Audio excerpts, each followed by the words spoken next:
सुशांत सिंह राजपूत और रिया चक्रवर्ती और शोएब चक्रवर्ती की यूरोप ट्रिप जो लास्ट ईयर अक्टूबर में हुई थी, ये बहुत ही इम्पॉर्टेंट एक जंक्चर था तीनों की लाइफ में, क्योंकि इसके बाद सारी चीज़ें बदल गई एज पर रिया चक्रवर्ती। ये तो आप जानते हैं कि कल इन्फोर्समेंट डायरेक्टरेट को रिया चक्रवर्ती ने इस यूरोप ट्रिप के बारे में सब कुछ बताया और उन्होंने फिर से वही डिप्रेशन वाली पूरी थ्योरी बताई। इसमें डिटेल में बताया रिया चक्रवर्ती ने कि कैसे अक्टूबर 2019 में रिया चक्रवर्ती, शौविक चक्रवर्ती और सुशांत सिंह राजपूत तीनों यूरोप ट्रिप पे गए थे। वहाँ पे वो लोग फ्लोरेंस में, इटली में जो है एक सिटी, वहाँ पर वो लोग एक 600 साल पुरानी एक हेरिटेज होटल में रुके थे। वहाँ पे बड़े बड़े कमरे थे और उनमें से जो सुशांत सिंह का कमरा था उसमें एक पेंटिंग थी। ये पेंटिंग एक इटालियन पेंटर ने बनाई थी जिनका नाम था फ्रांसिस्को गोया। इंटरेस्टिंगली ये खुद डिप्रेशन के शिकार थे और इस पेंटिंग में ये दिखाया गया है कि कैसे Saturn is devouring his own son, यानी कि कैसे शैतान अपने खुद के बच्चे को खा रहा है। आप इस पेंटिंग को देख सकते हैं, कितनी ज़्यादा भयानक, कितनी ज़्यादा डरावनी और कितनी ज़्यादा मिस्टीरियस है ये पेंटिंग। रिया का कहना है कि ये पेंटिंग जब सुशांत सिंह ने देखी तो वो बहुत ही ज़्यादा डिस्टर्ब हो गए। जब उन्होंने ये पेंटिंग देखी तब रिया शौविक के साथ उनके कमरे में थी, लेकिन बाद में जब उनको पता चला कि सुशांत सिंह सही फील नहीं कर रहे हैं तो वो उनके साथ आकर बैठी। रिया का कहना है कि इस पेंटिंग को देखकर सुशांत सिंह बहुत ही ज़्यादा डर गए, ही वॉज टेरिफाइड, और वो कहने लगे कि इस पेंटिंग में एक भूत है, गोस्ट है, और वो गोस्ट मुझे खा जाएगा। And then he was never the same again. उस रात तीनों एक ही कमरे में सोए सुशांत सिंह के साथ। रिया ने ईडी को बताया कि उस दिन के बाद सुशांत की हालत दिन ब दिन बद से बदतर होती गई। इटली के बाद तीनों ऑस्ट्रिया जाने वाले थे टू अ डिटॉक्स सेंटर, लेकिन सुशांत ठीक फील नहीं कर रहे थे, इसलिए रिया ने कहा कि ट्रिप को उन्होंने कट शॉर्ट कर दिया और नवंबर 2 की बजाय अक्टूबर 28, 2019 को ही वो लोग लौट आए। रिया का कहना है कि वापस आने के बाद Sushant became a completely different person. He started screaming a lot, crying a lot, he started staying in his room, not talking to anyone, and he was generally very depressed. फिर रिया कहती है कि हमने सुशांत को फिर डॉक्टर्स को दिखाना शुरू किया। किसी भी डॉक्टर के साथ सुशांत को कंफर्टेबल नहीं लगता था, इसीलिए अलग अलग डॉक्टर्स को दिखाया गया। रिया का कहना है कि ट्रिप से आने के बाद Sushant used to hallucinate a lot, जैसा उन्होंने पहले दिन किया था जब उन्होंने उस पेंटिंग को देखा था। तब तो उन्होंने कैसे भी करके संभाल लिया था, लेकिन आगे चलकर उनकी हालत इतनी ज़्यादा बिगड़ रही थी कि रिया के हिसाब से she was not able to handle him. Riya का ये भी कहना है कि सुशांत बिकेम क्वाइट वीक इस ट्रिप से आने के बाद, and he remained silent for long hours. He wouldn't talk to anyone. अब एक और बात जो रिया ने ईडी को कही वो गौर करने लायक है। रिया ने उनको ये कहा कि 8 जून को ही सुशांत ने उनको कहा कि तुम भी यहाँ से चली जाओ वरना तुम्हारी भी हालत ख़राब हो जाएगी, और रिया खुद डिप्रेशन में स्लिप हो रही थी, ऐसा उनका कहना है, इसलिए वो वहाँ से छोड़कर चली गई। और ये अब ऑन रिकॉर्ड है, ये उन्होंने ईडी को बताया है। पहले ये सारी बात एज ए रूमर्स आ रही थी, लेकिन अब ये it's part of her testimony. Riya के स्टेटमेंट में उन्होंने यहाँ तक कहा है कि वापस आने के बाद वो खुद साइकेट्रिस्ट से मिली और वो भी अपने कमरे में रहने लगी थी, वो भी किसी से बात नहीं कर रही थी। वो सिर्फ उस दिन अपने कमरे से बाहर आई जिस दिन उन्हें पता चला कि सुशांत सिंह की मौत हो गई है। अब यहाँ पर भी देखो कितना मिसमैच आ रहा है, बिकॉज 1-2 दिन पहले जो खबरें आ रही थी उसमें यह कहा गया कि मुंबई पुलिस की इन्वेस्टिगेशन ने कहा है कि सिद्धार्थ पिठानी ने रिया को कॉल किया था एंड शी वॉज देयर, मौजूद थी वो वहाँ पे सुशांत सिंह के घर में जब उनकी बॉडी पाई गई।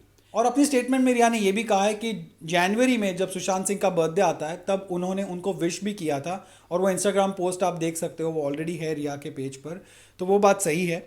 और रिया के स्टेटमेंट में उन्होंने ये भी बताया कि जून 10 को सुशांत सिंह ने शौविक को मैसेज किया था asking about how Rhea is doing. इस पूरे यूरोप ट्रिप के स्टेटमेंट को आपको बताने का मेरा मकसद ये था कि इसमें आप देख सकते हैं कि कैसे रिया ने फिर एक बार वही बात दोहराई है जो स्टार्ट में आ रही थी, डिप्रेशन वाली, बाइपोलर डिसऑर्डर वाली, और वो सारी चीज़ें जो कहती हैं कि Sushant Singh was not in his stable mind at that time. उनकी जो कंडीशन थी माइंड की वो बहुत ज़्यादा फ्रेजाइल हो चुकी थी, and he was continuously feeling depressed, he was crying, he was shouting, he was staying all by himself, और वो किसी से बात नहीं कर रहे थे। उनकी ट्रीटमेंट हो रही थी लेकिन उनकी जो हालत है वो सुधर नहीं रही थी। लेकिन एक तरफ फैमिली का कहना है कि ऐसी कोई बात नहीं थी, हमें कुछ भी नहीं पता है। और एक बात जो इस चीज़ पे अभी सवालिया निशान खड़ी करती है वो ये है कि जो डायरी मिली है सुशांत सिंह की, जो काफ़ी न्यूज़ चैनल्स ने भी बहुत इसको उछाला है और आपके सामने दिखाया है, सारी डायरी की जो कंटेंट्स हैं वो दिखाई गई है। इस डायरी में सुशांत सिंह ने अपने 2020 के विजन को लिखा हुआ है, अपने ड्रीम्स को लिखा हुआ है, जो सारी अनफिनिश्ड रह गई।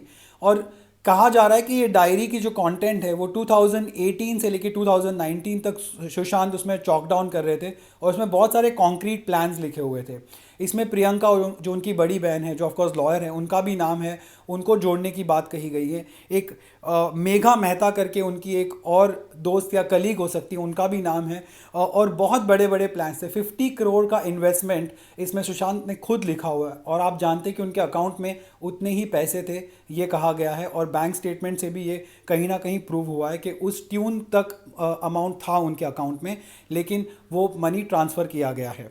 इसके अलावा सुशांत ने एक क्रिएटिव कंटेंट सेटअप करने की बात कही है, हॉलीवुड में जाने की बात कही है। एक 50 राइटर्स की टीम वो बनाना चाहते थे, जिसमें फॉरेन फिल्म राइटर्स भी होंगे और लोकल राइटर्स भी होंगे। एजुकेशन, एनवायरनमेंट और सिनेमा को लेकर वो काम करना चाहते थे, ये लिखा गया है। उसमें काफ़ी सारी लीगल और आईपी प्रोटेक्शन की भी बात लिखी गई है, स्टेक क्लेम की बात की गई है, इन्वेस्टमेंट की बात की गई है, क्रिएटिव कंटेंट स्टार्टअप और प्रोडक्शन हाउस लॉन्च करने की बात कही गई है।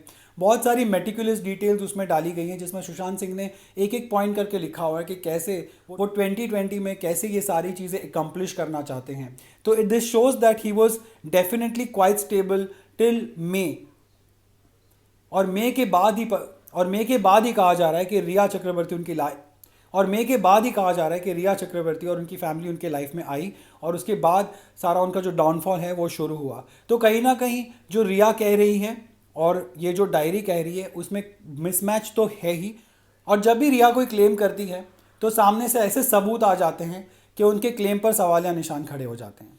बस मुझे एक ही चीज़ समझ में नहीं आ रही है कि जो इंसान इतनी सारी चीज़ें लिख सकता है, जो अपनी 2020 की विजन 2018 में बना के एक पेपर पे जॉट डाउन कर सकता है, जो इतना मेटिकुलसली अपनी सारी ड्रीम्स को चॉक आउट कर सकता है, जिसने अपनी 50 चीज़ों की बकेट लिस्ट बनाई थी कि उनको लाइफ में ये चीज़ें करनी है, एंड दे स्टार्टेड एकम्प्लिशिंग देम।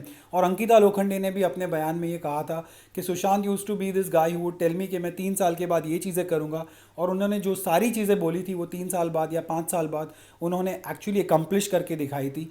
तो वो इंसान जो इतनी सारी चीज़ें लिखता था, वो एक सुसाइड नोट नहीं लिख सकता था। बहरहाल कल सुप्रीम कोर्ट में फिर एक बार इस केस की हियरिंग है। रिया की जो एप्लीकेशन है, जो प्ली है कि बिहार से इस केस को मुंबई में ट्रांसफ़र कर दिया जाए, मुंबई पुलिस को ट्रांसफ़र कर दिया जाए, उस पर सुनवाई फिर एक बार होगी।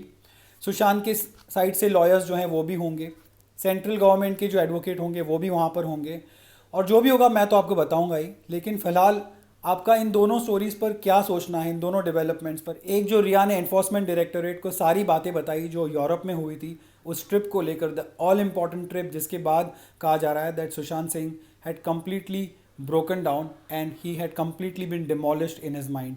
और दूसरा, जो ये डायरी का जो कंटेंट सामने आया सुशांत सिंह का, जिसमें उन्होंने 2020 का अपना विजन लिखा है, अपने अनअचीव ड्रीम्स लिखे हैं, जो इतने ज़्यादा चॉक डाउन है, जो इतने ज़्यादा डिसाइसिव है, और जो सुशांत के माइंड की क्लैरिटी ऑफ थॉट है उसको इतने प्रोमिनेंटली फीचर करते हैं।